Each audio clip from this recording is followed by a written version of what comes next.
Well, looking forward to playing Boise this week.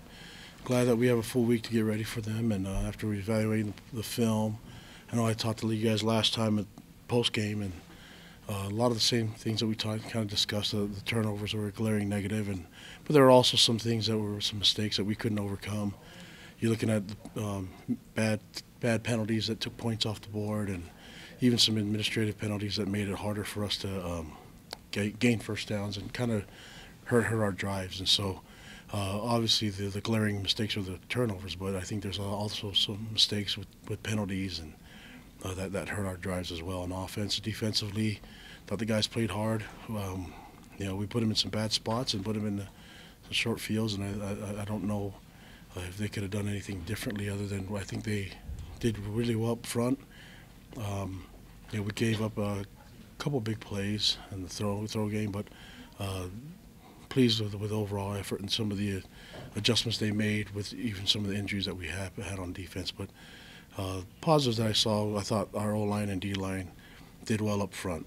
It's just sad that the score didn't indicate that strength. And I could sit here and complain about the mistakes that we made, but I think that it would be, too disrespectful to Utah State. You have to give them credit that they made some plays and they caused some turnovers, and their crowd caused some noise to get us to go false, have false start penalties. But they were prepared. They had a good game plan, and they won the game. And so I don't want to just say like, oh, we just gave this game away. I thought we had some positives, but I think that they did some really good things to earn the win.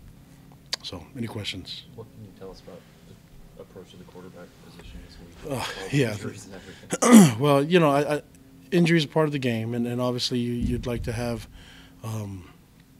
answers when you have guys that go down. But I think that if you're looking at the situation, I don't talk about our injuries too often, but there's still a chance that Tanner and Bo could play this week. And so with that still out there, and the practice time, it's just a matter of how much practice time can we get in this week, and how much time can we feel comfortable with our guys leading, and what's the risk of them and with the injuries that they have. So with that said, we're still looking at possibly using Joe Critchlow and Cody Wilstead as guys that you just hate to take them out of their redshirt year. And these guys were serving missions a year ago, but last time a return missionary was thrown in there early, it was Tanner Mangum, and it worked out pretty well. So we still have to kind of factor all that in, and even with the thought that maybe Tanner and Bo would still return, even if not this week, then hopefully soon. So trying to factor all those pieces in and trying to get the team ready and have guys that get the bulk of the reps and be able to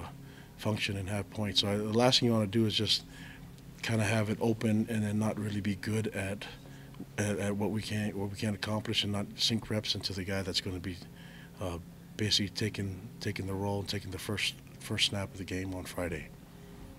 What have you talked with Coy about? I mean, just had some good things, but obviously the turnovers are big.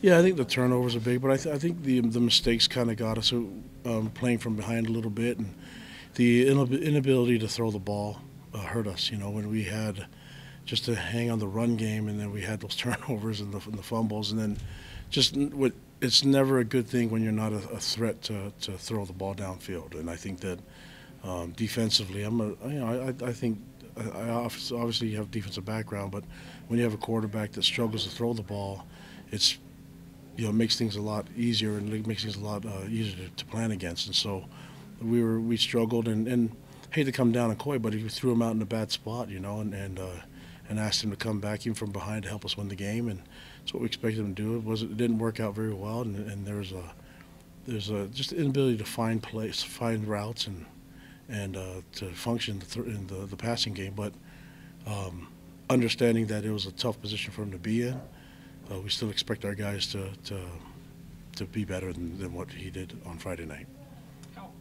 How are your guys doing? How's their resiliency? What was practice like today? Oh, practice is great. I mean, our guys they're battling. They're excited for the next opportunity. So as far as the teams, we're still united. We're still together, and our guys are excited about the game. So I didn't see much difference. I didn't see the guys hanging their heads. I mean, this is another chance to play, and good to be home. So yeah, I don't see a division or anything like that going on. What kind of things in practice can you do to address the ball security issue? Well, that's something that we address every day, which surprised me in that game. You know, why we gave up so many fumbles, and that's. I think I say that more than anything in practice is take care of the football and ball security. Remind our guys that, you know, but we're going to keep working on it, and you know, our guys are working for extra yards, and they understand that we're kind of. I think Ulo probably put a lot of pressure on himself to make big runs, you know, and sometimes your intent is it means well, but it doesn't work out the best. And he needs to understand that when you're taking risks with the ball and trying to extend the play and trying to get extra yards, probably not a good chance to take. But trust him. We don't make anything too big of it, other than it could, you know, what we do normally every week and every day we practice. We talk about taking care of the football and winning the turnover margin. So on the other side of that, I know the defense is, you know, really concerned about trying to create more turnovers, and that's something that we're trying to correct. We're trying to get better and get in the positive and the turnover margin to work out in our favor. Rippon comes back with Boise State, but the players around him, there's some different personnel. Mm-hmm. What do you see when you look at the Boise State offense? Well, I mean, and they have, you know, they've been able to work with Rippon, but they also have a quarterback that has a lot of experience in his background that can, and he's done a pretty good job for himself. I know they're coming off of a bye, you know, so they can prepare for us an extra week, which is, you know, we have some good film on them too. So I think it's, you know, they come out here and they play in our home stadium, and I think it'll be exciting. But Rippon's a good quarterback. He can spread the ball around quite a bit, and we just need to have a good game plan. And I think we did well against them last year, you know, so not good enough to win the game, but we'll just keep focusing on what we do well as a team and as a group defensively, trying to manage who they have at quarterback, but understand what they're trying to do as an offense. And I feel good about our matchup with them. Fumbles aside, Ula has proven really effective running the ball up the middle. Can you maybe speak to his progress and what you've seen from him since coming over in this mission? Yeah, I mean, our running back position is we've talked about it. We feel like we have good running backs there, and I think for him probably the health issue was the number one thing. You know, just didn't feel comfortable with him yet early in the season and fall camp.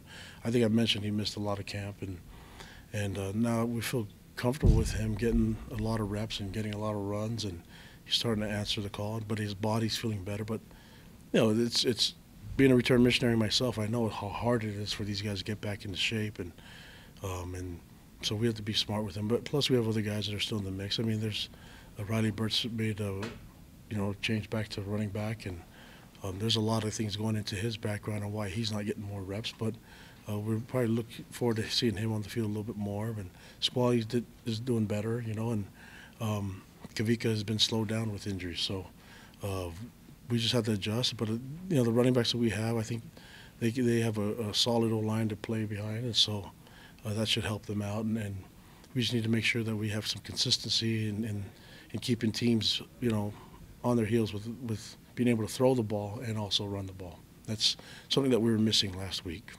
You played last Friday, and you play again this Friday. Is it still a short week for you guys with the 2 Fridays, or is it kind of a normal week? No, because we were able to get some stuff done on Saturday. I mean, we did some stuff in between sessions and had a good prep day with our staff and everything. So, plus you can catch all the conference sessions on demand. So that's if you happen to be one of those guys that fall asleep during one of them, you know. But you can go back and watch it. But I think that we were able to utilize our normal Monday on a Saturday, and our guys obviously had Sunday off, and then we went back to work. Today was a Tuesday practice, and so no, I think that having it go Friday to Friday really helped us out. Keon Norman last week named to the semifinals to the Campbell Trophy, the big academic award. What does it mean to your program to have somebody that excels academically?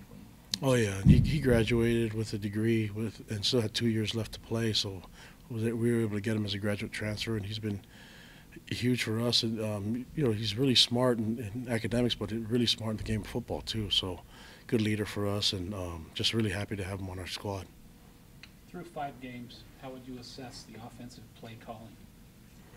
As I look at the play calling, I don't think that compared to what we had to deal with so far obviously, I'm not, you guys know I've been disappointed in some of the production, you know, but there's a lot of things coming to the production of the offense, not just solely on play calling. It's everything combined. And so there's a piece of blame to go in a lot of different places, and our goal is to try to get those things shored up. And obviously, you want to improve in everything, in every aspect. And so play calling be one of them, but that goes in also in the game plan, the scheme, and personnel, and all that involved. So I hate to just pick on one thing and just give it too much blame and too much credit. How difficult is it when you're wanting to evaluate and get an accurate evaluation, when you throw in the injury factors and having to deal with so many guys shifting around? How difficult is that to get an accurate assessment? Well, I mean, it tests your depth. That's one thing that we need to do. I've said it before when we got here, we need to get more depth and try to get quality depth and guys that are ready to go. And when your depth depends on return missionaries having to play right away, it makes things difficult. I mean, Kyrie Stonga is one of our best D tackles, and he was serving a mission not long ago, you know, but yet we still need him out there. And I think it's important for us to get our guys kind of in a position where they can be successful and not risk their health. And so he's been coming along slowly, and you start to see him and Ula, they're getting more reps as we get into the season and feel comfortable with their conditioning and everything. But I think that it's hard to explain if you haven't served a mission. It's hard to explain.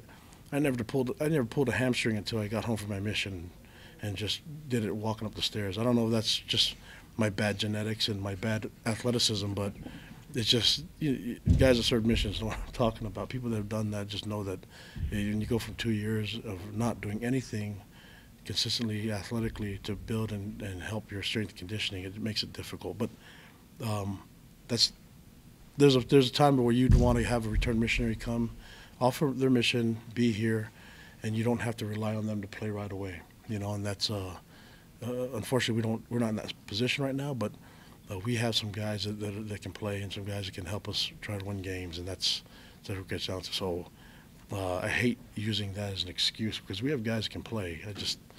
We have to just keep working with it, and we have a larger amount of injuries than we've had in the last year, but that's just part of football. You have to be able to adjust, and sometimes you do it during the game, sometimes you do it during practice. Any other last couple questions here? What will the criteria be to determine who starts at quarterback Friday? Will it be health? Will it be past performance?